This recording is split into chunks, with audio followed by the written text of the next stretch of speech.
В бюрото на Константин Вълков днес имаме честта да разговаряме с човек, чието лидерство беше тествано не от една от поредица от исторически кризи. В студиото е доктор Фадло Хури, който е президент на Американския университет в Бейрут. Той застава начало на университета в един от най-мрачните периоди за Ливан, в разгара на опустошителна икономическа криза, пандемията от COVID-19 и след трагичния взрив на пристанището в Бейрут през 2020 година. Но вместо да избере пътя на съкращенията и отстъплението, той превърна кризата във възможност за мащабна трансформация. Той ще бъде гост и на Delphi Economic Forum. Good to see you and good to have you on the program. Good afternoon. Good afternoon. Thank you for inviting me. Having covered, in a way, Lebanon and Beirut as a journalist, I've been there 3-4 times. I've seen its scars, yet I'm still in love with its soul. I think it's my... I have to admit, it's my favorite city in the world. And for someone who loves the chaos of Beirut, what is the one spot at the university that best captures the intersection of the city's history and its future, according to you? I think the university as a whole is in my non-biased opinion, I'm joking, of course, is the iconic structure in Beirut. It's 160 years old, so it's older than the state of Lebanon.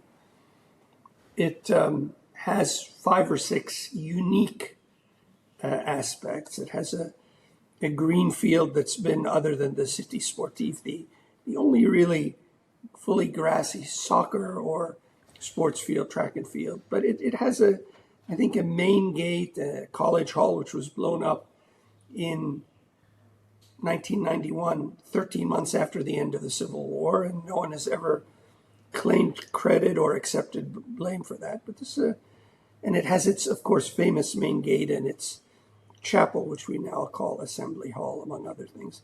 But this is a university that really has not just embodied Beirut, but has driven Beirut more than any other institution to what it is, which remains a city which, you're right, Constantine, with all the chaos, embraces the concept that there is no such thing as children of a lesser God. This university brings people in, and it creates social mobility for them, for their families, and their communities. And there's really nothing like that, I can say, having spent 33 years in the U.S., that's left standing in the U.S., sadly, today in the higher education sector.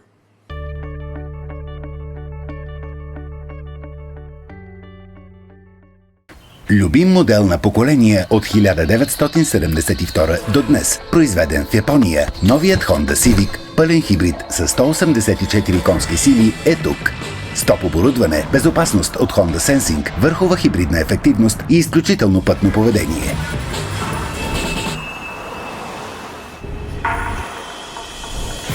Може да е твой от 299 евро на месец. Тествай при най-близкия дилър на Honda. Honda – силата на мечтите.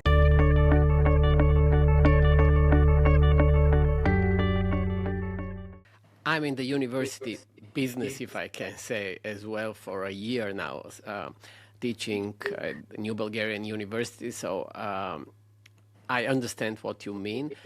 President, you spent a decade performing what looks like, how to say, an open heart surgery on that years-old institution. While the room around you, in a way, was on fire, does it finally feel like the bleeding has stopped?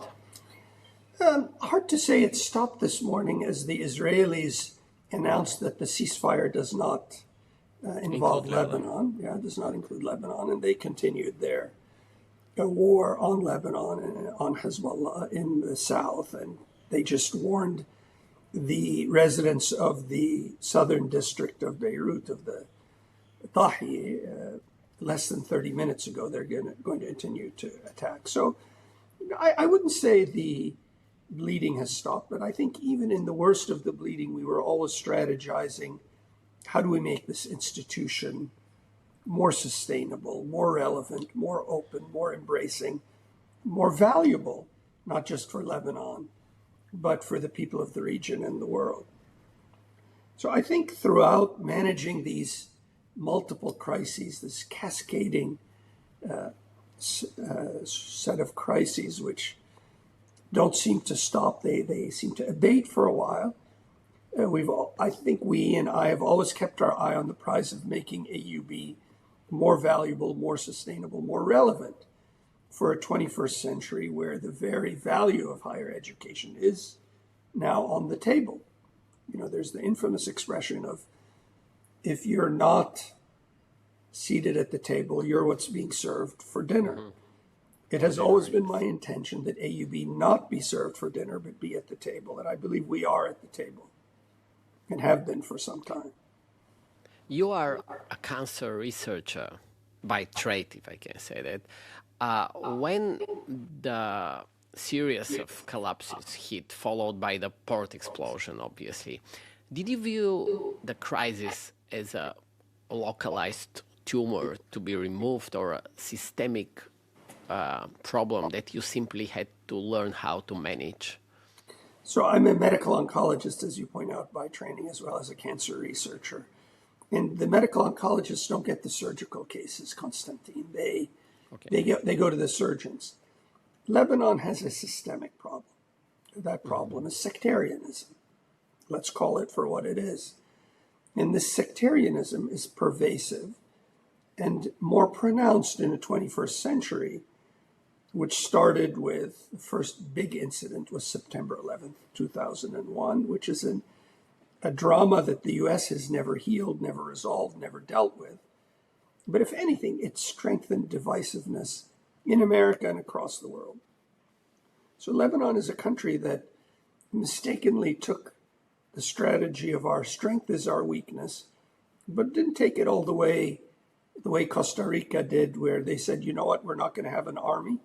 We're going to concentrate on healthcare, on education, on social justice, which has worked remarkably well for Costa Rica. Lebanon has an army, but it's not strong enough. Lebanon has a society that's inclusive. I'd argue more than Israel in that everyone has an equal vote, but it's not functional, right? Because every sect has a veto in a certain way. So it's an impossible way to run a business. We've tried to show that AUB runs on merit. And to be fair, the idea of the meritocracy in the university was something the presidents of Harvard, but especially Yale, especially Kingman Brewster, pushed in the 1960s and up to the mid to late 1970s.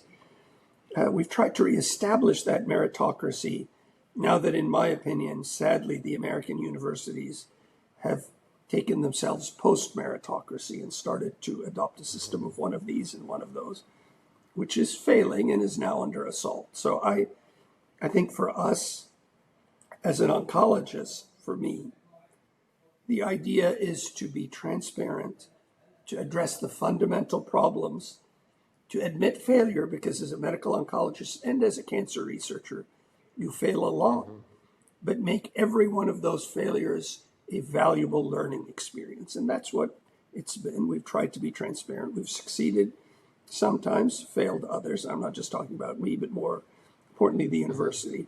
But we've never missed an opportunity to learn and to try to improve. And that's the way I took my cancer practice and cancer research, and that's the way we run AUB. So speaking about this, is AUB, American University, Beirut, Mediterraneo, a strategic expansion, or is it in a way an admission that Beirut is not that safe and you should have a twin campus in Cyprus? It's a strategic decision. Let me explain how it's a strategic decision, but it is an acknowledgement of a failure on my own part. Now, we had the plan based on my inauguration address in January of 2016 to expand AUB's sphere of influence and potentially to study a twin campus. But at the port explosion, which you mentioned, on August 4th, 2020, the psychological damage that was inflicted upon the Lebanese citizen was beyond my immediate comprehension. 200 people died, maybe 210. 300,000 were displaced, 7,000 were wounded. These are approximate numbers because they, like anything else in Lebanon, they remain in dispute, immediate cause of death, immediate injury. But what happened was that the state failed to act. No one was held accountable, even today, 5.5 years later. And the Lebanese, and including the AUB faculty, fled in droves. We lost 39% of our physicians, 35% of our faculty, 33% of our nurses in a 13-month period from August 2020 to September 2021, when we had become more overt about our plan to restore the buying power of our faculty and staff, to transform the currency of the university to a dollar-based one. So what the insight it gave me was that the Lebanese, their greatest fear is to feel trapped in their own country. Now, we had chosen, and we're going down the path of AUB Mediterraneo, because we believe that we are a university of great value, a special value, not just in Lebanon, but to the East and the Arab world, East and South and the global South, but also to the West in the Eastern Mediterranean, Cyprus, Greece, Turkey, the Balkans, elsewhere, because we can offer a uniquely liberal arts-based, high-quality, technical or liberal education where academic freedom is protected. So Cyprus was strategic. It has a growing higher education sector. It does not have a defining, outstanding university other than the public University of Cyprus, which has come on in leaps and bounds, and the Cyprus Institute, which is a research tank. And it's more open to it than, say, Greece, which has a very tightly shut door since 1975. So for us, it's a strategic declaration of principles that we are not just a university for Lebanon, we are a university, an American university deeply embedded in Beirut, but we serve the entire Mediterranean. So Paphos and Cyprus open up not just countries on the easternmost shore of the Mediterranean like Jordan or Red Sea, Saudi Arabia, other countries, or Lebanese expatriates who are afraid to send their children to Lebanon, but people as far north as Russia, as far west as Spain, who want an American liberal education in a European country, in a Mediterranean culture. So both. I understand. Trapped in their own country, you said. Viewed in another way, we often talk here in Bulgaria about the brain drain as a statistic in the university as well. From time to time, you see it in the faces of your colleagues. For example, professor wants to leave for the West. Probably I'm the only one that wants to leave for Beirut, for example, not for the West. But do you view it as a personal failure in a way, or a necessary migration for the survival of the mind when someone leaves for the West? So, Constantine, I may be many things, but arrogant is not one of them. Lebanon and the whole coast of Syria, Lebanon, Ottoman Empire, Palestine, all the way, have been emigrating west since the British and French built their ports, and then the Ottomans, and the great opportunities were in the West and were, frankly, in the New World, right? So the port of Beirut was a small city. It started to grow in the early 19th century. The Ottomans realized, shipping is a critical business. It's the basis for the strength of the British Empire. Haifa was a more important port. They started to build Beirut. And Lebanon's a small country. People are very family and community oriented. The greatest opportunities have been in the West for a long time, for the longest time. Even before the war, the majority of the American University of Beirut's physicians would emigrate to the U.S. to stay of our graduates. And that's okay. I mean, this is a tiny country. You don't need to retain 70, 80, 90%. I would say the same is true of the countries of the Balkans, of Greece. You probably get to a need to retain a significant portion, by that I'm saying more than 30, 40% of your graduates in a large country like Turkey or well to the east, Iran. Very different countries, obviously, but Lebanon would do fine if it could retain 15 to 25% of its top graduates, of its top universities. It would do more than fine. And that's been our calculus based on data. What happened in late 2024 showed that we were essentially correct about the idea of, your concept of the exit valve.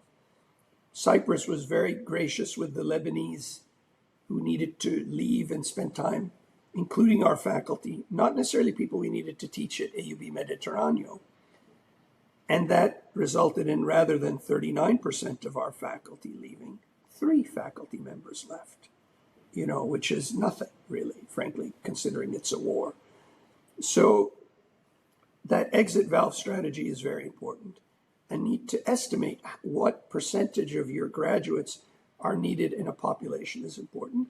But at the same time, yes, I dislike the concept of the developing world, which includes Central Asia, Africa, all of the Middle East, the Caucasus, much of the Balkans, much of Asia, being there to simply to develop and export talent to the West, especially when the West doesn't return anything, and I'm being blunt, to the rest of the world other than arms shipments and second and third hand products. So there's this imbalance. And would I like to play a small role in restoring that balance? Yes. I believe good for America and the West that they've taken advantage of immigration. But if they're foolish enough to, especially in the U.S., to think that immigration is not the secret sauce of the United States, they need to look back at the beginning of the 20th century when 6% of all Nobel laureates came from the U.S. Germany was far in the ascendancy, then Britain, then France, and other countries like Poland and Russia and elsewhere. It was only when, in the interwar period, this extremely insular brand of nationalism took root in Central Europe and also Southern Europe, Italy, Spain, that you started to see migration that could be termed brain drain. So that brain drain built America's scientific community and Canada, and sustains Britain, France, and other countries that would otherwise be in negative population growth. I would be very careful about kicking that can. Mm-hmm. You've moved the university toward 2030 vision. Is it possible to build a beacon of the East when the surrounding region that you describe is defined by shadows? And what exactly is the current security situation in Beirut, not in Lebanon? I mean, the current security situation in Beirut is such that we're still online. We're now in hybrid mode at AUB. And I would argue, hopefully I'm not exaggerating, we're probably the one institution, the one area that most of the partisans to this debate consider too costly to hit and too valuable to hit, okay? So it's some places you see Beirut, which is this curious, chaotic city. The restaurants are full. And other places there are people who are rendered homeless on the streets. This has always been the strange sauce of this unique city about which so much has been written. But talking about the opportunity, because I learned as a cancer researcher, as an oncologist, never to waste a good crisis and try to turn every obstacle not only into a lesson or a teaching point, but also into an opportunity. I think what we provide at the American University of Beirut is uniquely valuable, not just for the Arab world and I would argue all the way to, should it become possible, Iran, Pakistan, India, and others, but also to Europe. There isn't a like-for-like model of the American University of Beirut, a liberal arts education which has this caliber of research. More than 10% of our faculty are in the top 2% in their field in citations globally.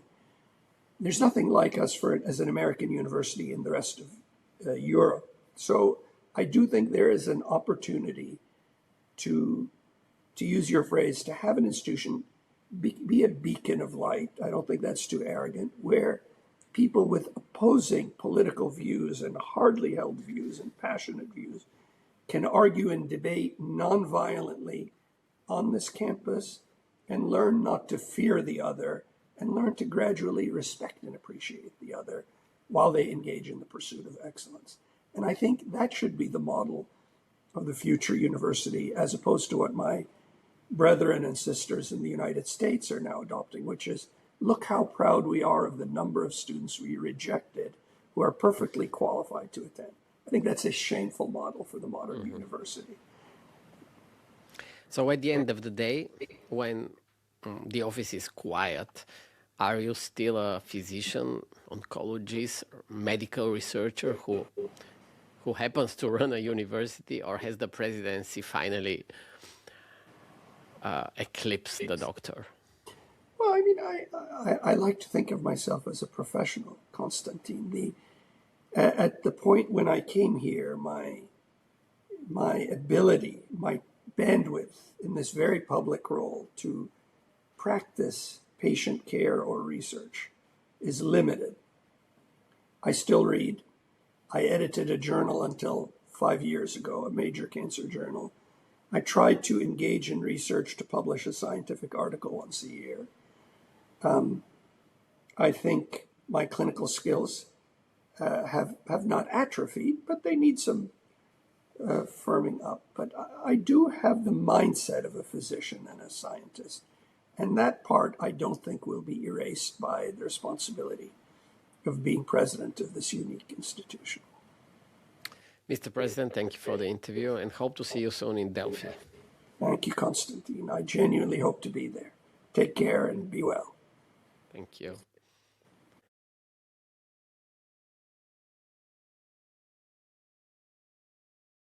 Любим модел на поколение от 1972 до днес. Произведен в Япония, новият Honda Civic, пълен хибрид с 184 конски сили е тук. С топ оборудване, безопасност от Honda Sensing, върхова хибридна ефективност и изключително пътно поведение.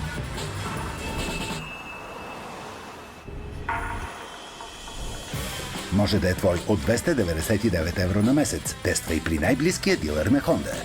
Honda – силата на мечтите.